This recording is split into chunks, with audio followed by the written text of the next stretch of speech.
அரபிக்ல ரொம்ப முக்கியம், ரொம்ப பேசிக்கான கிராமரும் கூட நம்ம இன்னைக்கு கத்துக்கிற போறோம்.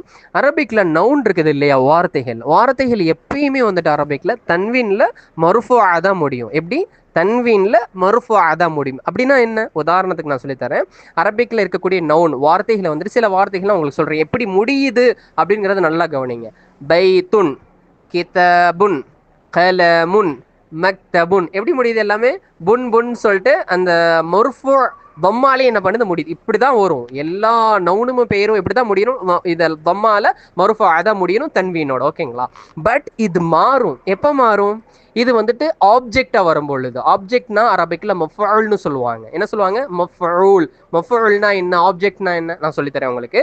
இதுக்கு ரெண்டுக்கும் என்ன அப்படின்னு சொன்னா, சிம்பிளா எதை, யாரை அப்படிங்கிற கேள்விக்கு பதிலா வருதுன்னா அது ஆப்ஜெக்ட் நம்ம கண்டுபிடிச்சிடலாம். அதை மஃபூல்னு கண்டுபிடிச்சிடலாம். உதாரணத்துக்கு நான் வந்துட்டு முஹம்மதை அடிச்சேன். நான் முஹம்மது அடிச்சேங்க. அடி வாங்கினது யாரு? முஹம்மது. முஹம்மது தான் ஆப்ஜெக்ட்.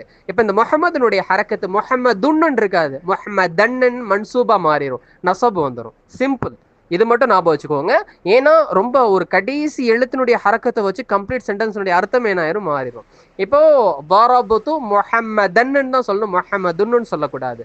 அக்கல் டு துஃபாஹத்தன் தான் சொல்லணும், துஃபாஹத்துன்னு சொல்லக்கூடாது. துஃபாஹனா என்னது? ஆப்பிள் பழம். நான் ஆப்பிள் பழத்தை சாப்பிட்டேன். அது ஆப்ஜெக்டா வர்றதுனால அக்கல் டு துஃபாஹத்தன். இதுல என்ன டவுட் இருக்கு அப்படிங்கறத எனக்கு கமெண்ட் செக்ஷன்ல தெரியப்படுத்துங்க, நான் கிளாரிஃபை பண்றேன்.